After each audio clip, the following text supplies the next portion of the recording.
Video मिळवण्याकरिता subscribe करा आणि bell आयकॉनला प्रेस करा. Hello children, welcome to my channel Kashti Chandrapur. Lesson number 1, tick the correct option. Number 1, the science that deals with breeding, feeding and caring of domestic animal is called. Science में जो domestic animal की हम care करते हैं, उनको खाना देते हैं, तो इसे क्या कहा जाता है? Animal husbandry. यहाँ पर आपको ऑप्शन दिए हैं animal husbandry, breeding, horticulture, pisciculture. तो इसका करेक्ट आंसर क्या है? Animal husbandry. Then number 2, which of the following is not a cereal. यानी आपको यहाँ पे दिया है इसमें से कौन सा सेरेलल नहीं है. ऑप्शन नंबर 1 है मैज, पी, बाजरा, बार्ली. इसका करेक्ट आंसर क्या है? पी, क्योंकि पी यह सेरेलल नहीं है. Number 3, urea is a. यहाँ पर ऑप्शन दिए हैं fertilise, number 2 compost, number 3 manure and number 4 none of this. तो यूरिया क्या है? यूरिया यह एक फर्टिलाइज़र का नाम है. Number 4, rhizobium bacteria are found in. यहाँ पर ऑप्शन दिया आपको leaves, stem, root nodules, flowers. तो यहाँ पर ये जो राइजोबियम बैक्टीरिया है ये कहाँ पर हमें दिखाई देता है? करेक्ट, रूट्स में, यानी रूट नोडल्स में. Number 5, on commercial scale food grains are stored in big cylindrical structures called. यानी अगर हमें बिजनेस करना है फूड ग्रेन्स का तो वहाँ पे उसको स्टोर करके रखना पड़ता है. तो वो जो स्टोरेज है वो बहुत सारा रहता है, यानी उसको सिलेंड्रिकल स्ट्रक्चर में उसको स्टोर करके रखते हैं. तो जो सिलेंड्रिकल यहाँ पर ऑप्शन दिए हैं godown, silos, alleys, none of this. इसका करेक्ट आंसर है सिलॉस, क्योंकि जो सिलेंड्रिकल स्ट्रक्चर होता है उसे हम सिलॉस कहते हैं. Number 6, uprooting of weeds by a garden. Garden में जो भी कचरा होता है उसे हम निकालते हैं, तो उसके लिए हम एक मशीन यूज़ करते हैं. तो उस मेथड को क्या कहते हैं? यहाँ पर ऑप्शन दिया है chemically, mechanically, biologically, none of this. तो इसका करेक्ट ऑप्शन है मैकेनिकली, क्योंकि जो भी गार्डन में जो भी कचरा होता है हम उसको. Number 7, before sowing seeds should be treated with. Farmer जब फार्मिंग करता है तो वह अपने खेतों में क्या करता है? बीज को लगाता है, सोइंग करता है. तो वो जो बीज है वो क्या करता है? पहले उसको, यानी वो चेक करता है कि उसको फंगीसाइड्स किया या नहीं किया है. यहाँ पर ऑप्शन दिए हैं insecticide, pesticides, fungicides and fertilisers. तो इसका करेक्ट आंसर है fungicides. Number 8, the soil that need less frequent irrigation is. जो सॉइल होती है, मिट्टी, तो ऐसी कौन सी मिट्टी है जहाँ पे पानी कम लगता है? तो यहाँ पर ऑप्शन है आपको sandy, clayey, rocky and loamy.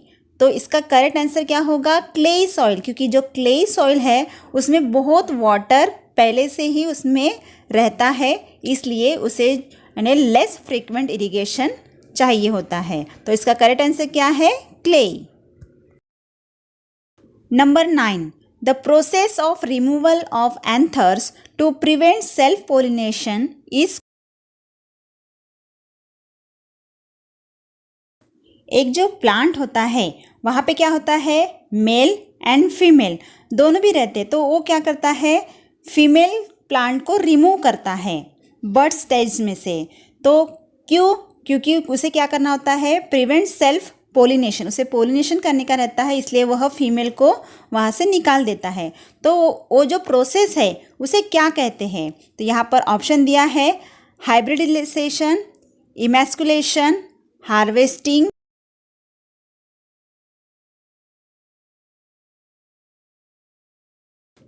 Number 10, which of the following crops requires standing water. यानी ऐसा कौन सा यहाँ पर देखो स्टैंडिंग वाटर यानी क्या होता है, कुछ जो क्रॉप्स होते हैं उनको बहुत सारा पानी लगता है और कुछ ऐसे क्रॉप्स है जिनको बहुत ही कम पानी लगता है। तो राइस क्रॉप यह एक ऐसा प्लांट है जिसे बहुत सारा वाटर ज़रूरी है, इसलिए इसका करेक्ट आंसर क्या है, rice. Answer the following questions in one sentences. Our first question is, think about it. A. What is the maximum number of local times that can there be in the world? यानी पूरे world में maximum number क्या है local timing का, तो कौन सा है maximum number time? The maximum number of local time that can there be in the world are 360.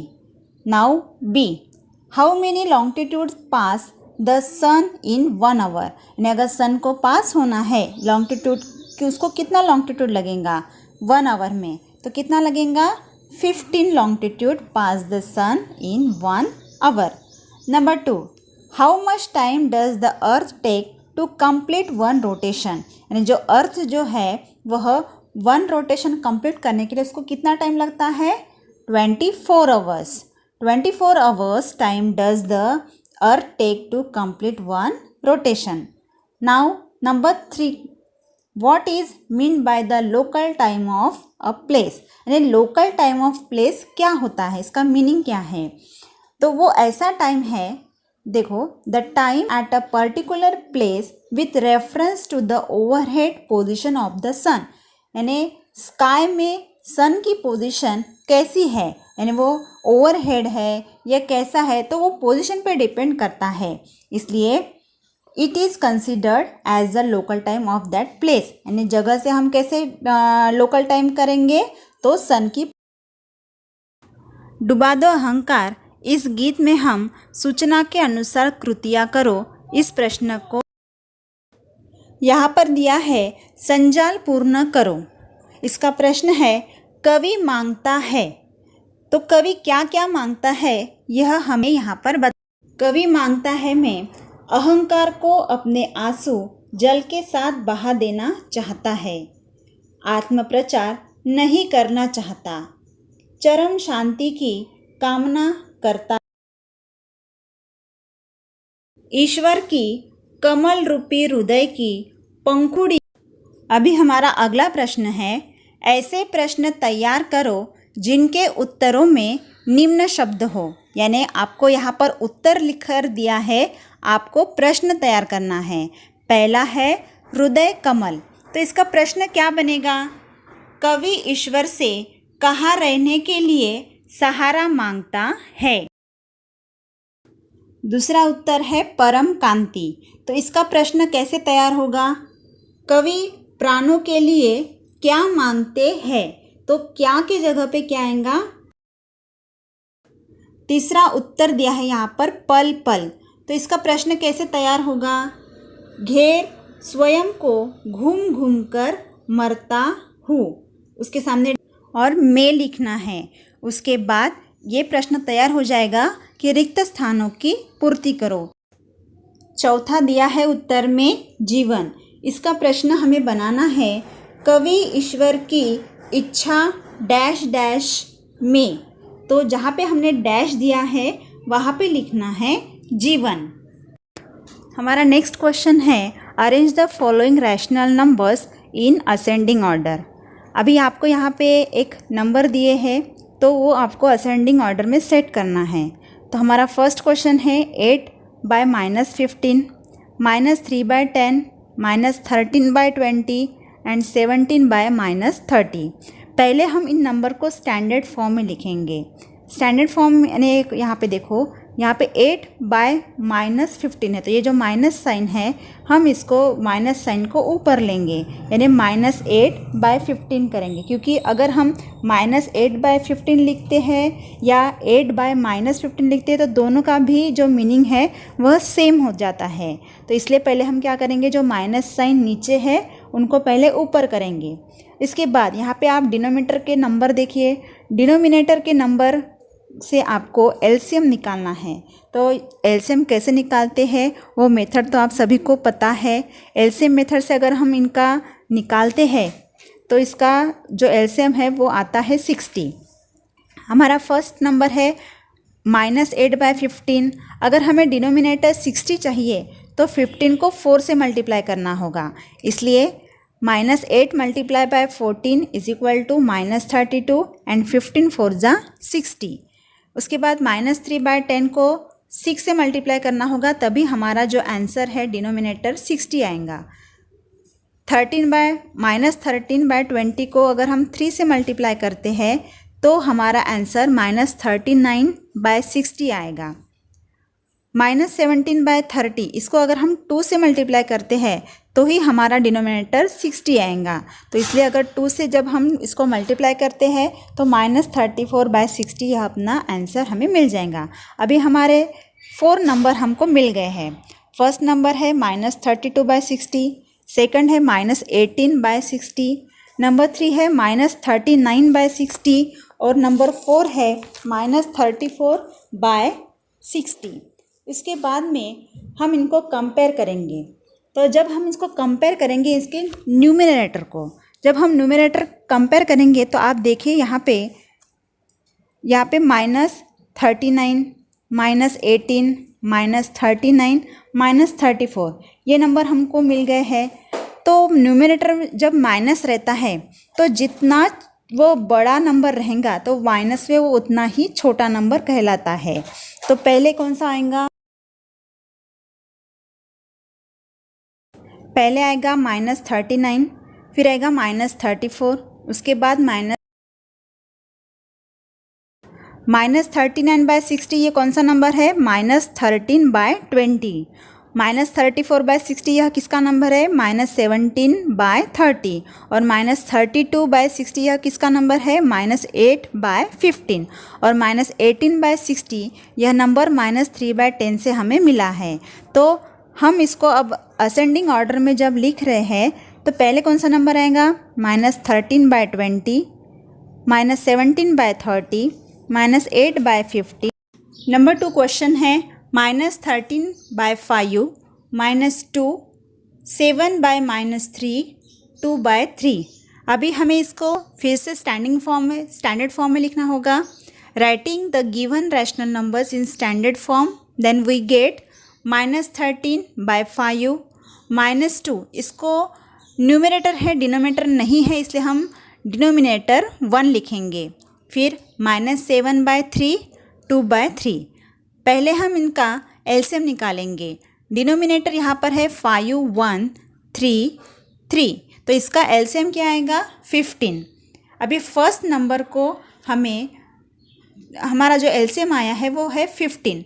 तो -13/5 को अगर हम 3 से मल्टीप्लाई करते हैं तो हमारा आंसर आएगा -39/15। -2/1 को अगर हम 15 से मल्टीप्लाई करते हैं तो हमें आंसर मिलेगा -30/15। और -7/3 को अगर हम 5 से मल्टीप्लाई करते हैं तो हमें आंसर मिलेगा -35/15। 2/3 को अगर हम 5 से मल्टीप्लाई करते हैं तो हमें आंसर मिलेगा 10/15। ये हो गए हमारे नंबर। और यहाँ पे आप देखो कि सभी के जो डिनोमिनेटर वह सेम है। फिर हम इसको अभी कंपेयरिंग करेंगे। पहले हम न्यूमरेटर लेंगे। न्यूमरेटर से पहले -39, उसके बाद -35, उसके बाद है -30, फिर 10। अभी -39/15, उसके बाद आएगा -35/15, उसके बाद आएगा -30/15, 10/15। अभी ये जो -39/15 है ये किसका नंबर है? -13/5। तो हमें इनको अभी उनके नंबर में लिखना होगा। तो -30/15 यह आंसर हमें कहाँ से मिला है? -7/3 से। -30/15 यह आंसर हमें -2/1 से मिला है। और 10/15 यह आंसर 2/3 से मिला है। Now question number 4, arrange the following rational number in descending order. अभी हमें इनको डिसेंडिंग ऑर्डर में सेट करना है। तो पहले हम इनको स्टैंडर्ड फॉर्म में लिखेंगे। हमें क्या मिलेगा, -5/12 -7/6 -3/8 -11/7। पहले हम डिनोमिनेटर देख रहे हैं वो सेम नहीं है, इसलिए हम इनका पहले एलसीएम निकालेंगे। इनका एलसीएम आता है 168। फर्स्ट नंबर है हमारा -5/12। अगर हम उसको 14 से मल्टीप्लाई करते हैं तो हमें आंसर मिलता है -70/168। सेकंड है हमारा नंबर -7/6। अगर हम इसे 14 से मल्टीप्लाई करते हैं तो हमें आंसर क्या मिलेगा, -196/168। फिर -3/8 को 21 से मल्टीप्लाई करना होगा, हमें आंसर मिलेगा -63/168। उसके बाद -11/7 को 24 से मल्टीप्लाई करना होगा, तभी हमें आंसर मिलेगा -264/168। अभी हम इसको डिसेंडिंग ऑर्डर में अरेंज करेंगे। तो पहले आएगा -63/168, -70/168, -196/168, -264 डिवाइडेड बाय 168। इसका आंसर फॉर्म में अगर हम इसको लिखते हैं तो -3/8 -5/12 -7/6 -11/7। हमारा नेक्स्ट क्वेश्चन है -17/11 7/-5 -11/9 13/-8। पहले हम इनको स्टैंडर्ड फॉर्म में लिखेंगे। स्टैंडर्ड फॉर्म में जब हम लिखेंगे इसको तो जो माइनस साइन है वो सब ऊपर जाएंगे। अभी हमें मिलेगा नंबर -17/11 -7/5 -11/9 -13/8। डिनोमिनेटर सेम नहीं है, इसलिए हम पहले इसका एलसीएम निकालेंगे। एलसीएम हमें मिला है 3960। फर्स्ट नंबर है हमारा -17/11। इसको हम 360 से मल्टीप्लाई करेंगे तो हमें आंसर मिलेगा -6120/3960। -7/5 को हम अगर 752 से मल्टीप्लाई करते हैं तो हमें आंसर मिलेगा -5264/3960। -11/9 को अगर हम 440 से मल्टीप्लाई करते हैं तो हमें आंसर मिलेगा -4840/3960। -13/8 को अगर हम 495 से मल्टीप्लाई करते हैं तो हमें आंसर मिलेगा -6435/3960। अभी हम इनको अरेंज करेंगे डिसेंडिंग फॉर्म में। इसका आंसर आएगा -4840 डिवाइडेड बाय 3960 -5264/3960 -6120/3960 -6435/3960। यानी हमारा आंसर क्या आएगा, -11/9 7/-5 -17/11 13/-8। Thank you. आपको पहले पूरे क्वेश्चन नोट करना है, उसके बाद इसके जो आंसर है उसको बिना देखकर लिखना है। If you like my video then like share comment and subscribe.